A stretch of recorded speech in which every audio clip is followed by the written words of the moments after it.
irmãos, boa noite. Vamos estar em nosso culto. Vamos abrir nossas Bíblias no Salmo de número 51. Salmo de número 51. Nós iniciaremos a leitura no primeiro verso. Salmo de número 51.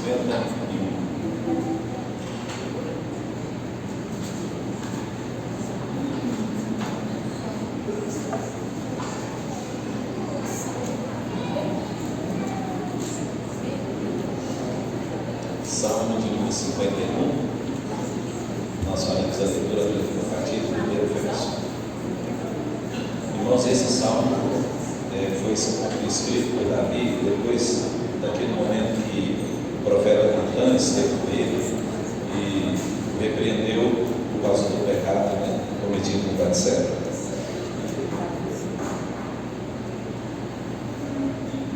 Amém?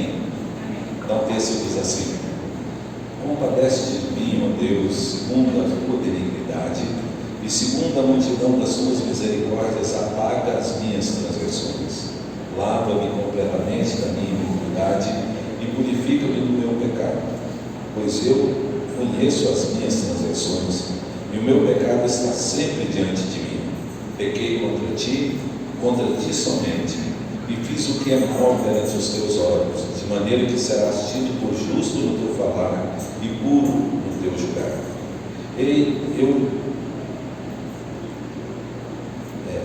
Eu nasci na iniquidade e em pecado me concebeu minha mãe. Eis que te comprases na verdade no íntimo, e no recôndito me faz conhecer a sabedoria. Purifica-me com esopo e ficarei limpo. Lava-me e ficarei mais alto que a neve. Faz-me ouvir júbilo de alegria, para que exultem os ossos que esmagaste.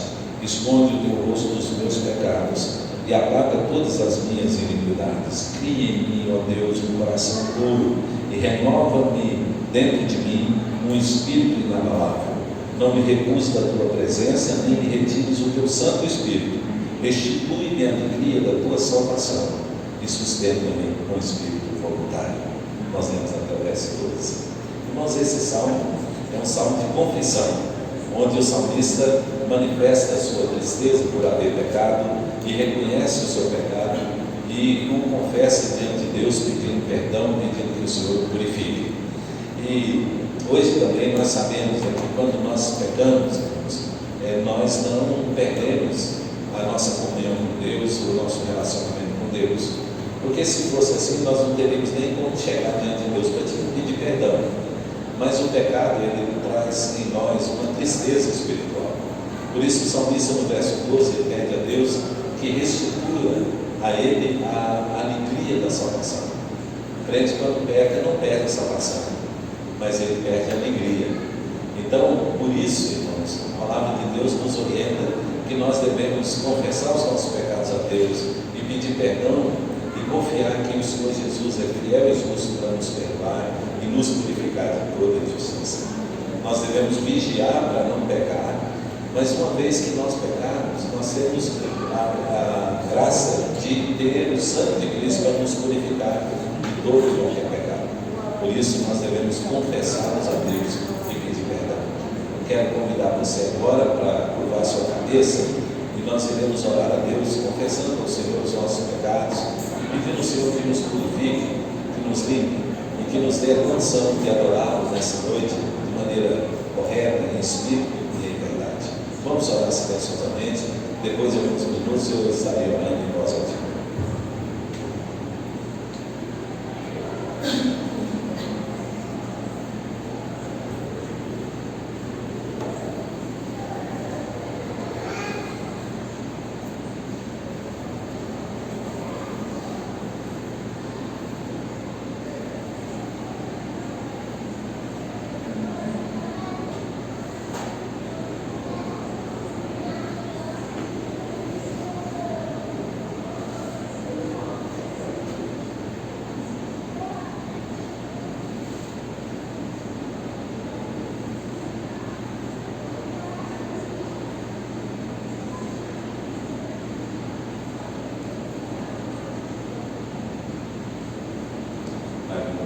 Nós chegamos diante de Ti, Senhor, não confiados, Senhor, na nossa justiça, mas, Deus, nos méritos do nosso Senhor e Salvador Jesus Cristo, que morreu na cruz, Senhor, para nos salvar e nos perdoar os pecados. Então, Senhor, nós reconhecemos que somos pecadores, ó Deus, reconhecemos que temos feito, falado, Deus, pensado coisas que não fazem parte do teu propósito. E queremos pedir, Senhor, que nessa hora o Senhor nos purifique, Senhor, ó Deus, através do sangue do teu Filho Jesus. Pai querido, que nessa noite, Senhor, nosso coração esteja preparado para te adorar, Senhor, e para reconhecer a tua presença aqui, Senhor, no nosso meio. Aceita, Senhor, a nossa adoração, Deus, como expressão do quanto nós o amamos e, ó Deus, da nossa gratidão por tudo aquilo que o Senhor tem feito por nós. Queremos, Senhor, te adorar nessa noite, porque reconhecemos, Senhor, que o Senhor é digno de receber toda a honra, toda a glória e todo o louvor. Muito obrigado, Pai, por tudo que o Senhor tem feito por nós, Senhor. Obrigado, Senhor, por tudo que o Senhor tem nos dado, que vai muito além das nossas necessidades. Te adoramos, Senhor, te bendizemos e oramos, Pai, em nome de Jesus, o nosso Senhor amado. Amém. Vamos adorar o Senhor, vamos cantar alguns cânticos de adoração.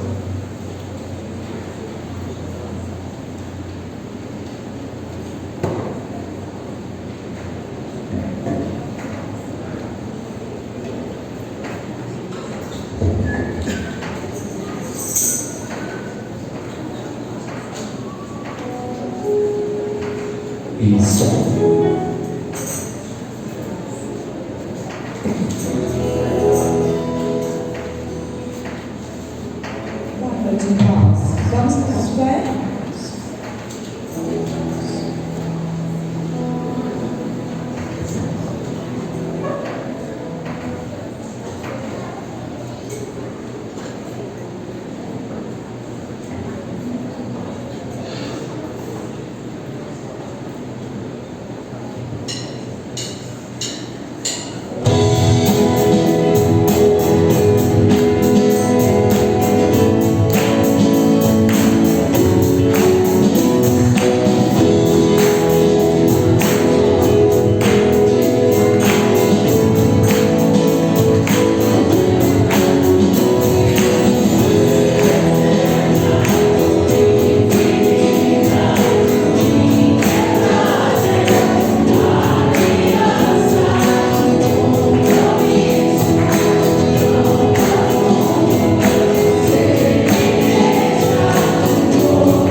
algumas semanas atrás, a igreja sabe, né? O João começou a passar mal em casa e, para honra e glória do Senhor, ele foi curado. Eu tenho certeza que foi resposta de oração.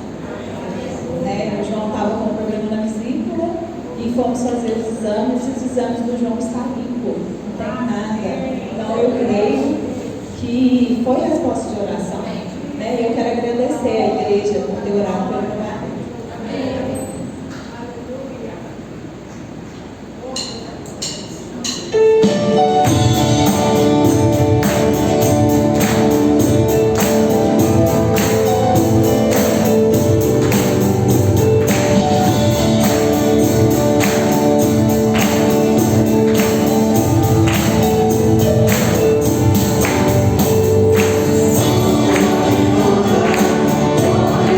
Glória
Boa noite, igreja. O Senhor abençoe a vida dos irmãos, em nome de Jesus.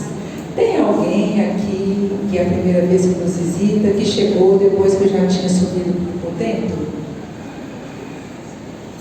Fazendo aniversário durante a semana, nós temos nossos irmãos Maria Clara Gonçalves, as gêmeas Hanna e Radassa e o Leandro Henrique.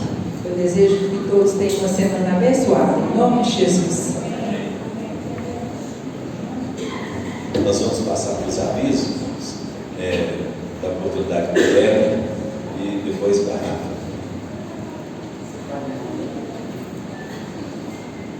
Irmãos, boa noite. Queria passar para a igreja o aviso do nosso acampamento que será feito na Semana Santa.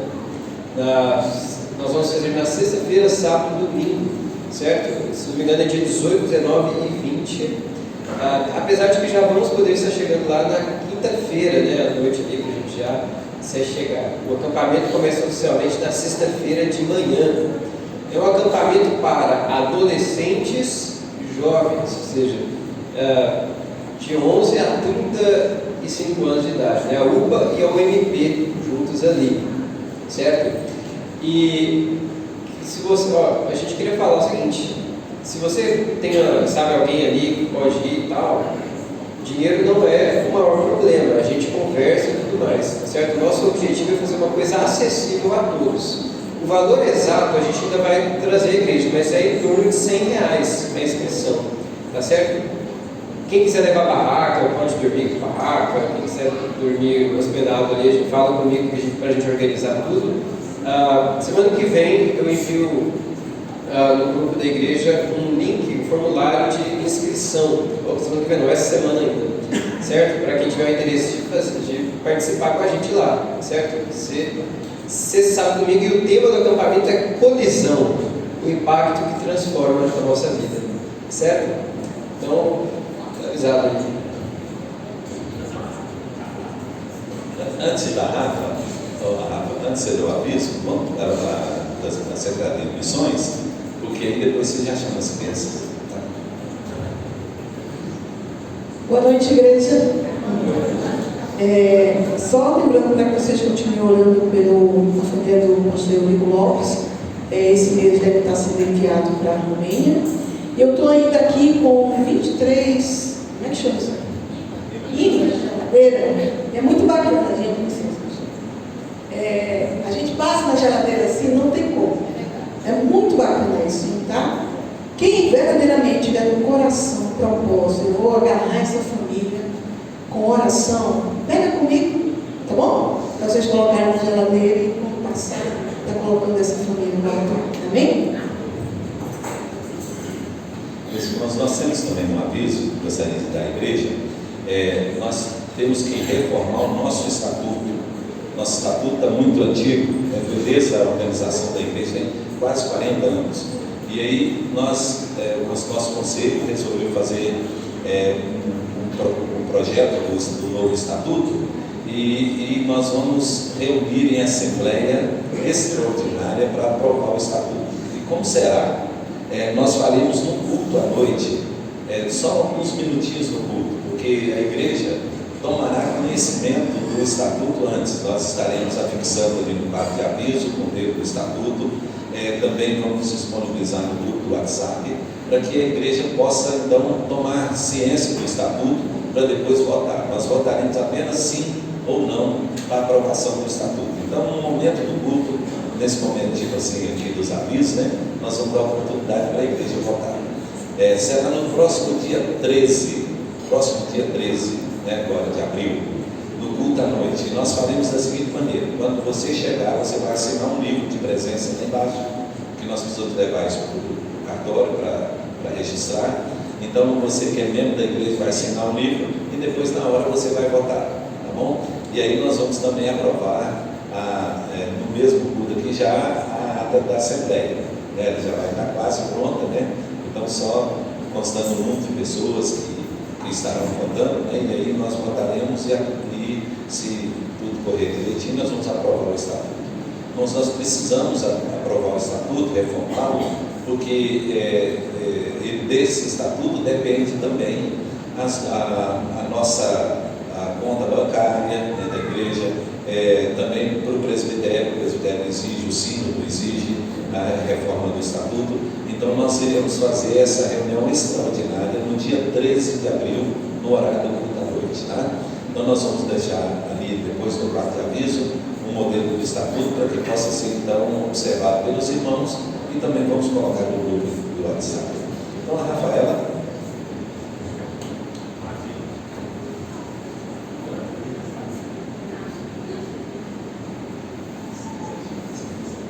Eu quero chamar as crianças já para vir aqui para frente, antes de eu dar o aviso. A Aline pediu para eu dar um aviso para vocês também, que ela esqueceu, que vai ter um projeto anunciar. Que dia, Aline? 22? 22, lá em Confins, tá? Ela disse que durante os dias vai mandar os avisos lá, vai relembrar vocês, mas não percam, vale a pena fazer parte do projeto missionário. Muda nossa visão. E falando de projeto missionário, vamos falar das nossas crianças, que também são o nosso campo missionário. Dia 22 de março, também no dia 22. No dia 22 de março, às 2h30, nós vamos ter uma programação continuando o nosso projeto Descobrindo as Aventuras no livro de Gênesis. Se Deus quiser, nós vamos terminar o livro de Gênesis com as nossas crianças já em julho e já começar o livro de Êxodo. Então, não perca, não deixe sua criança ficar de fora, leve sempre, não leve só um dia esporádico, leve sempre, porque a gente está fazendo um projeto que tem continuidade. Então, sempre tem uma coisa que puxa do outro dia, que amplia no outro dia. Então, vamos ficar ligados, tá? Vamos orar, e eu queria aproveitar para orar pelas gêmeas, que hoje é aniversário delas. É hoje mesmo? Da Radassa e da Ana? Não? Ah, mas vamos orar mesmo assim, que é dia 19 agora. Então, convida a igreja a baixar esses e orar, tá bom? Senhor Deus e Pai grandioso, obrigado por este ministério que o Senhor nos deu, que é trabalhar com as nossas crianças, ensiná-las no caminho que elas devem andar. Nós clamamos, Deus, que a Tua palavra esteja no coração delas, até quando elas forem mais velhas. Que nós, como igreja, enxerguemos elas como parte desse povo que vive e prega o Teu Evangelho, Deus. Nós oramos pela vida das gêmeas, que o Senhor esteja com elas, nós louvamos pela vida delas, e nós também louvamos, Deus, porque nós cremos que as crianças têm um pedacinho muito especial no coração do Senhor. Em nome de Jesus, oramos e pedimos pela palavra que as crianças vão ter lá no culto de noite, ou lá embaixo. Em nome de Jesus, amém. Então as crianças poderão descer para o culto. Eu quero convidar os irmãos a abrirem suas Bíblias na carta de Paulo aos Efésios, capítulo 1. Nós estamos estudando esse parágrafo que vai do verso 15 até o verso de número 23, mas hoje nos deteremos apenas no verso 18 e 19. Nós vamos ler do verso 17 até o verso 19, mas nós já tratamos no verso 17. Então, nossa mensagem de hoje será no verso 18 e 19. Efésios, capítulo 1. Nós faremos a leitura a partir do verso de número 17.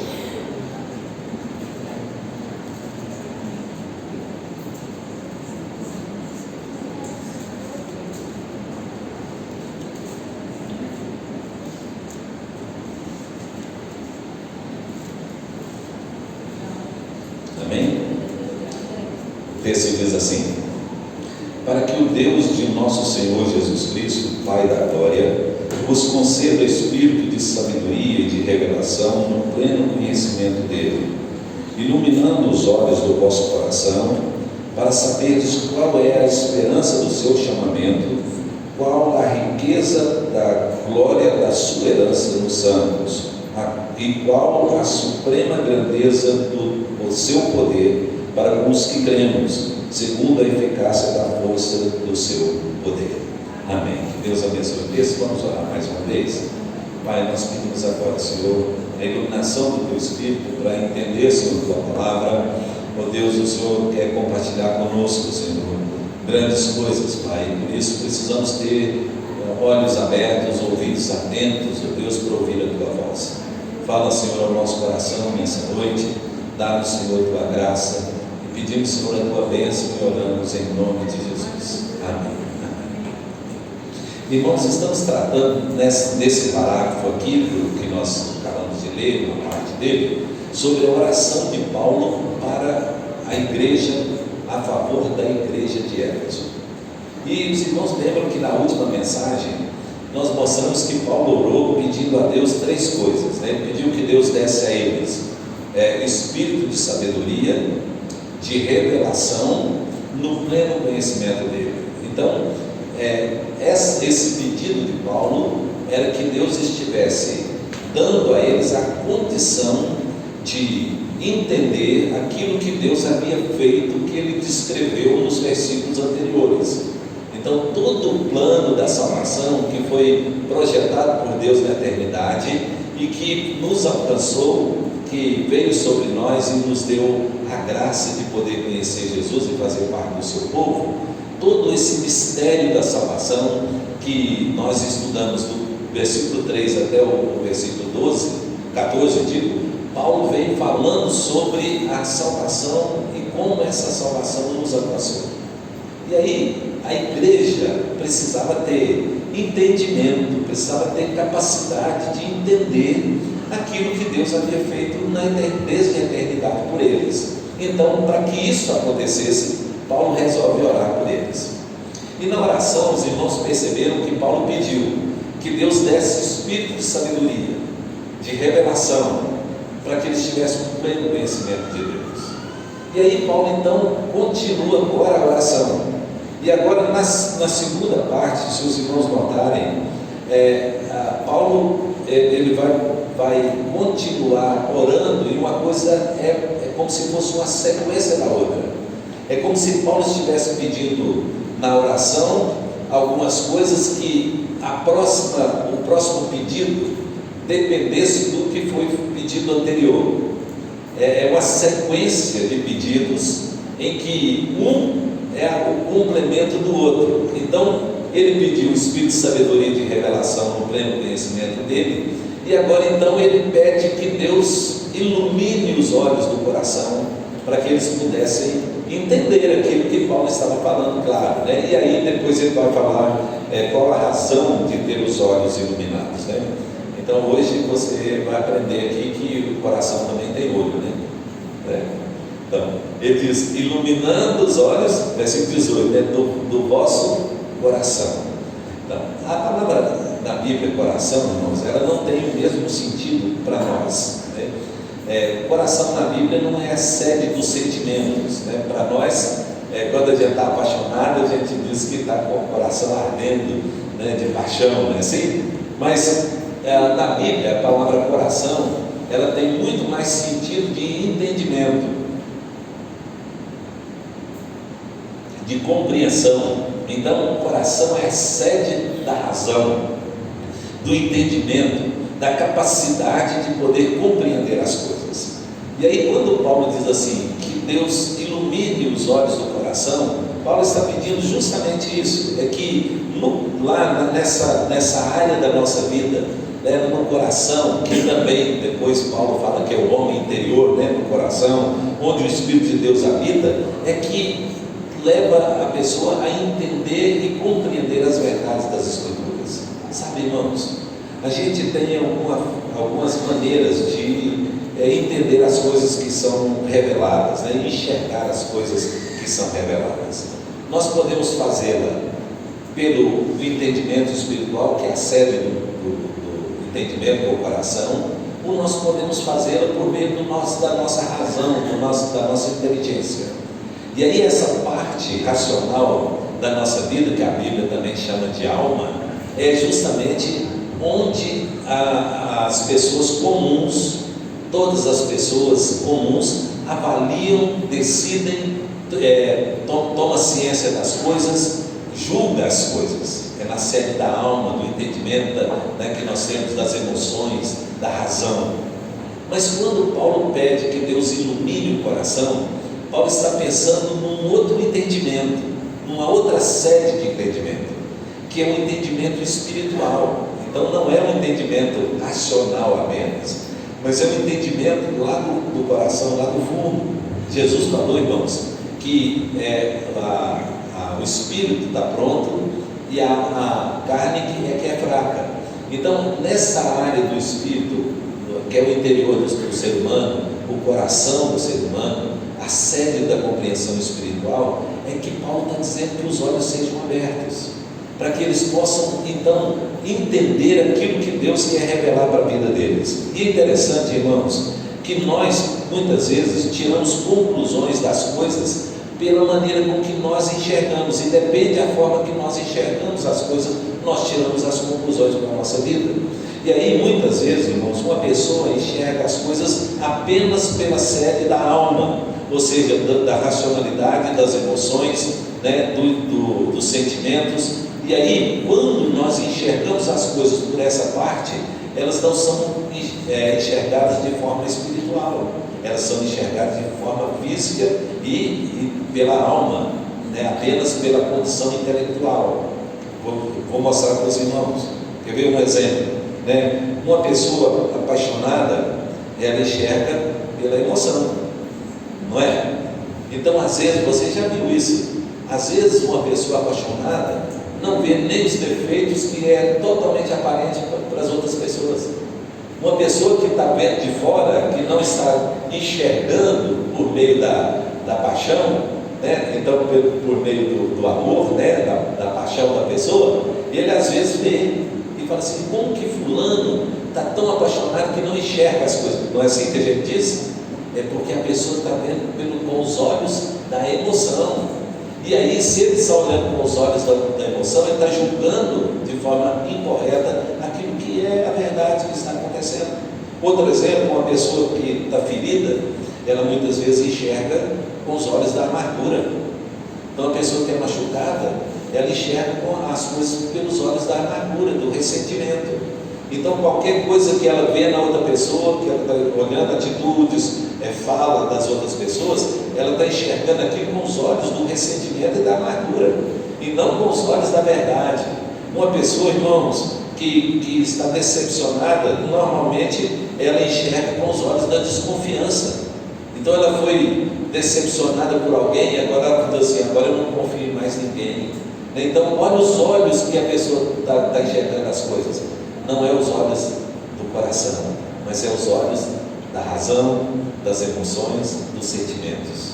Mas Paulo aqui no texto, ele está pedindo que Deus dê a eles a capacidade de enxergar pela parte espiritual, enxergar pelo Espírito, enxergar por aquela parte que é mais interior, é no coração do homem, onde o Espírito de Deus habita e onde o Espírito de Deus ilumina, onde o Espírito de Deus traz à luz todas as coisas, onde o Espírito de Deus move para enxergar espiritualmente aquilo que deve ser visto de forma espiritual. E aí, meus irmãos, isso faz uma diferença tremenda nos nossos relacionamentos, na nossa maneira de ver a vida. Nós podemos olhar uma coisa que é ruim, que está acontecendo na nossa vida, com o ressentimento, com a dor, com o sofrimento, ou podemos enxergá-la como uma oportunidade que Deus está nos dando de amadurecer e crescer. Então, no dia a dia, isso é muito prático, não é? Isso é muito prático no nosso dia a dia. Quantas vezes nós estamos conversando com alguém que está nos ajudando e a pessoa dispõe a sua dor, fala a sua dor, e nós, na mesma hora, com o entendimento espiritual, com a questão espiritual, diz assim: você já pensou que isso pode ser Deus que está deixando acontecer isso na sua vida, para te trazer à luz alguma coisa que você ainda não entendeu, para te fazer compreender as coisas? Às vezes, num acidente, as pessoas estão com os olhos focados nas perdas, e aí a outra pessoa vira e diz assim: mas você já não pensou que Deus preservou a sua vida, não deixou que acontecesse nada na sua vida? Se Deus te preservou, então está vendo como que a forma com que nós vemos as coisas, irmãos, pode mudar até a nossa postura na vida, o nosso conceito da vida. E aí Paulo está pedindo a Deus aqui, que Deus ilumine os olhos do coração, para que eles entendam e enxerguem as coisas de forma espiritual, para que eles compreendam aquilo que Deus está querendo ensinar para eles, desde aquilo que Deus falou lá desde o versículo 3, até o dia que eles estavam vivendo, cada dia que eles estavam vivendo. E aí, irmãos, Paulo pede que eles enxerguem, e são coisas que os olhos iluminados precisam enxergar, e ele diz 3 coisas. A primeira delas está aí no verso seguinte, que ele diz assim: para saber qual é a esperança do seu chamamento. Para saberes qual é a esperança do seu chamamento, ou seja, da sua vocação, daquilo que Deus fez com cada um de nós. Irmãos, quando ele diz assim, para saber qual é a esperança do chamamento, Paulo está pensando de tudo aquilo que aconteceu, que Deus providenciou para que nós pudéssemos chegar até Deus. E cada um de nós tem a sua história de conversão, tem a sua história de vida, como chegou a Deus. Alguns tiveram uma experiência até mais traumática, né? Às vezes uma experiência assim forte, e que às vezes contam, né? Alguns tiveram uma vida muito distante do propósito de Deus, e aí a conversão foi um impacto, né? Muito forte, né? Um pouco do acampamento nós vamos tratar, né, Guilherme? Mas outros não, outros às vezes foi uma voz mansa que veio chamando e buscando, e a razão, o entendimento foi abrindo, e o Espírito Santo foi tocando no coração, e de repente a gente entregou a nossa vida a Jesus e teve uma experiência com Ele. Mas cada um desses aí, irmãos, foram chamados por Deus, foram escolhidos na eternidade, e no tempo certo Deus chamou para pertencer, para fazer parte da sua família. E aí então Paulo diz assim, que queria que Deus desse a eles olhos abertos, para eles entenderem qual é a esperança do chamamento. Qual é a esperança do chamamento? Irmãos, é que aquele que nos chamou, Ele é fiel, e Ele irá nos guardar até o dia da sua volta. E ele diz assim, que Deus colocou, lá no versículo 14, ele diz: Deus colocou sobre nós o selo do seu Espírito, para garantir que naquele dia, quando Jesus voltar, então o chamamento, o chamado de Deus para a nossa vida, a vocação irresistível que nós recebemos de Deus, ela permaneça até a volta do Senhor Jesus, até o dia que Ele vier nos resgatar para pertencer a Ele. Por isso é esperança, irmãos. Esperança não é possibilidade, irmãos. Por isso também fé, irmãos, não é possibilidade. Fé é certeza. Esperança é convicção, irmãos. A Bíblia diz que na esperança nós fomos chamados. É uma convicção de que Deus nos chamou para fazer parte do seu povo, e que nós vamos permanecer com Ele até o último dia. Irmãos, quando Deus nos vier buscar, seja qualquer hora e com qualquer forma que Deus for usar para nos chamar, para levar para a eternidade, nós estaremos garantidos, porque nós temos uma viva esperança dentro de nós, que aquela obra que Deus começou em nós, ela será completada até no dia da volta do Senhor Jesus. Então Paulo diz assim, que Deus abra os olhos do coração, para que vocês possam entender a esperança do seu chamamento. O cristão, irmãos, que não compreende o seu chamado, o chamado soberano de Deus, né, santo, celestial, nunca poderá viver de forma digna desse chamado. Por isso Paulo diz assim, que rogava para que nós andássemos de modo digno da vocação em que nós somos chamados. Se eu não entender, irmão, para que eu fui chamado para pertencer a Deus e servir a Deus, eu não vou poder cumprir a minha vocação. E Paulo diz que Deus nos chamou para sermos semelhantes a Jesus Cristo. Então todo o processo de santificação na nossa vida é para nos tornarmos semelhantes a Ele. Deus nos chamou, Deus nos vocacionou para vivermos em fidelidade a Deus até o dia em que Ele vier. E o cumprimento disso tudo, irmãos, será no momento em que Deus vier nos buscar para fazer parte dele. Segunda coisa que Paulo pede aí, primeiro, ele diz olhos iluminados para enxergar a esperança do chamamento. Segundo, Paulo diz assim, qual é a riqueza da sua glória, da sua herança? Riqueza da sua glória, da sua herança. Qual é essa riqueza, irmãos? Interessante. Quando nós lemos aqui, nós pensamos que é a nossa herança. Mas olha o texto. O texto está dizendo que a herança é de quem, irmãos? Do dele, do Senhor. Eu estou dizendo qual é a riqueza da sua herança. Quem é a riqueza da herança de Deus? Nós que fomos chamados.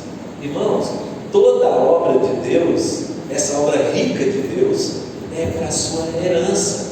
Deus fez isso, irmãos. Deus nos tornou santos para que fôssemos a sua herança. Se você olhar no versículo 11 aí de Efésios aí, né, ele fala justamente isso. Versículo 11 do capítulo 1. Olha aí no versículo 11. Ele diz assim, no capítulo 1, ele diz: nele digo, no qual também fomos feitos herança, predestinados segundo o propósito daquele que faz todas as coisas conforme o conselho da sua vontade.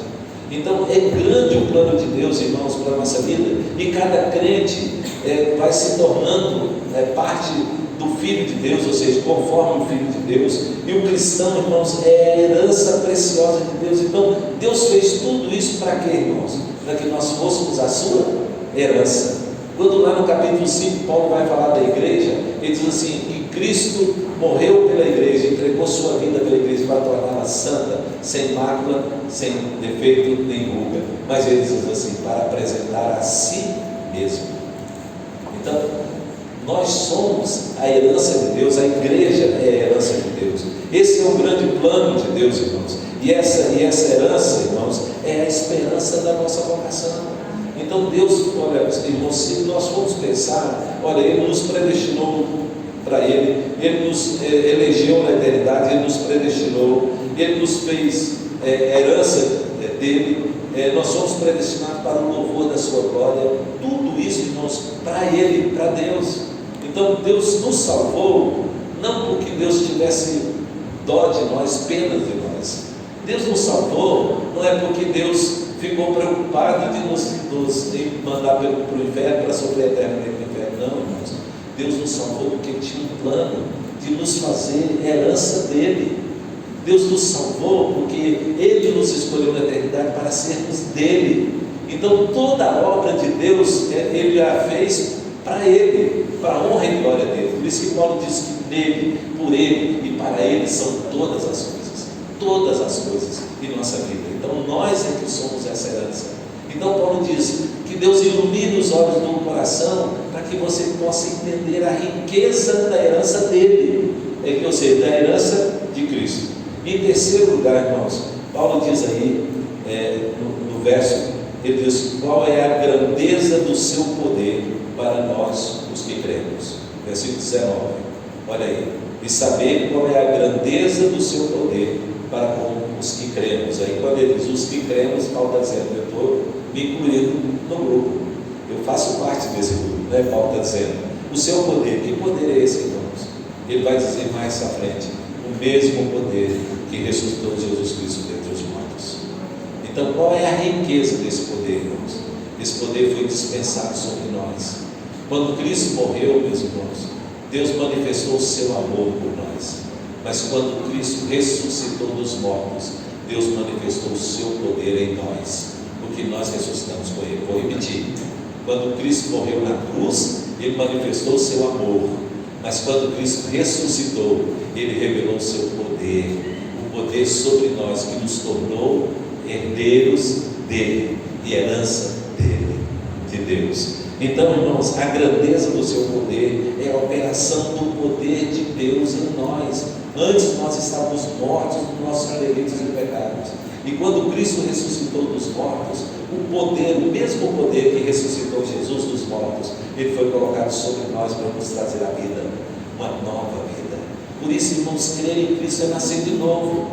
Crer em Cristo é experimentar uma nova vida, é ter uma nova vida, né? Uma nova vida não nascendo da carne, não do sangue, mas nascendo de Deus. É isso que Jesus falou para Nicodemos. Por isso, irmãos, Paulo diz aqui para que a gente possa ter os olhos iluminados do coração, para que a gente possa experimentar, conhecer a suprema grandeza do seu poder sobre nós os que cremos, nós que recebemos Jesus. Então, irmãos, quando somos salvos, recebemos uma nova vida, e essa vida que Deus nos dá, e o sustento dessa vida de cada dia, ela só é possível por causa desse grande poder que está sobre nós. E Paulo diz aqui que é rico esse poder. Se nós pararmos, irmãos, e abrirmos os olhos do nosso coração para entender, nós veremos quão grandiosa foi a obra da salvação.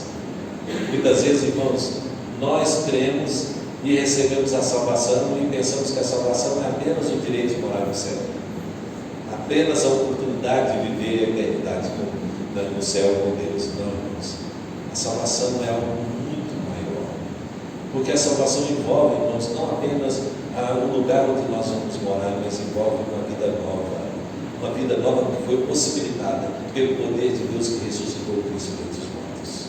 E Ele nos fez tudo isso, irmãos, para Ele, para que nós pertencêssemos a Ele. Nós vivemos cada dia por causa dEle, e nós viveremos eternamente por Ele e dEle. Assim, irmãos, Cristo foi colocado em nós, para que através da sua vida, do seu poder vivificante, nós pudéssemos estar unidos a Ele e pudéssemos viver a nossa vida cristã. Então, irmãos, a vida cristã não pode ser uma vida levada de qualquer forma, não pode ser uma vida vivida de forma relaxada, porque há um preço muito grande que foi pago para que nós pudéssemos ter uma nova vida. E há um poder muito grande derramado sobre nós, para que nós pudéssemos ter os nossos pecados perdoados, nós pudéssemos receber uma nova vida e pudéssemos viver em união com Ele, com Deus. Isso é uma riqueza, irmãos. Isso é um poder grande demais que foi derramado sobre nós. Se o cristão não compreende isso, irmãos, ele não tem como viver tudo aquilo que Deus tem projeto na sua vida.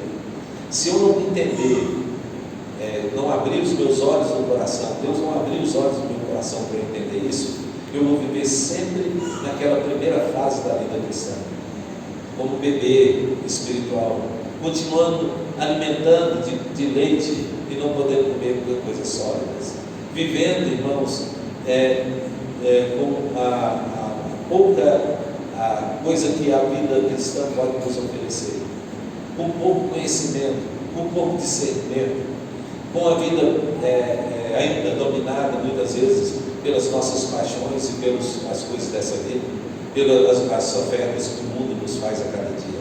Mas quando os olhos são abertos do coração e a gente entende qual é a esperança nossa eterna, quando a gente entende a riqueza do poder de Deus que foi derramado sobre nós podemos viver intensamente naquilo que Deus tem preparado para nós.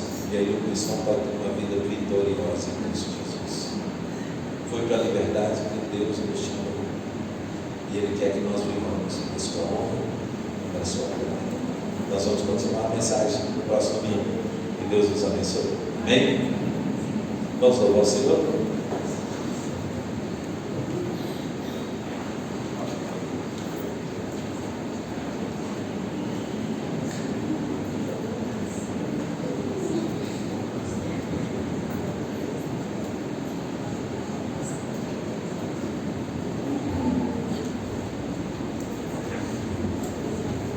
Vamos ficar de pé, irmãos?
nosso Deus sobre a vida de cada família de cada um. Vamos receber a bênção e assim nós vamos encerrar.